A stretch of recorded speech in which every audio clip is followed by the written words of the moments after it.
ক্যারিয়ারে যদি ভালো কিছু করতে চাও, এক নাম্বার কথা মাথায় রাখবা, জীবনে আবেগ এবং মায়া এই দুইটার কোনো কিছুতে পড়া যাবে না।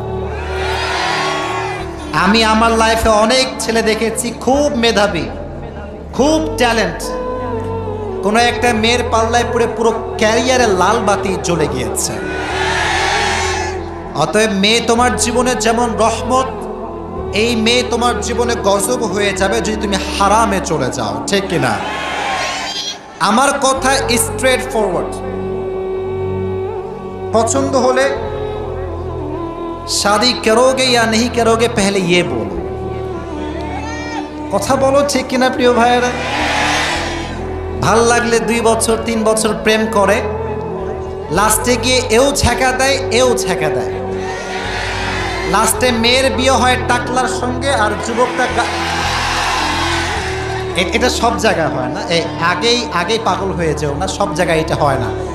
আর সব মেয়ে কিন্তু সরকারি টাকলা খোঁজে না, কিছু কিছু মেয়ে চরিত্রবান যুবকও খুঁজে বেড়াবে, ঠিক কিনা? সবাইকে এক পাল্লায় মাপবেন না। এজন্য জীবনে সফল হতে চাইলে আবেগ এবং মায়ায় পা দেওয়া যাবে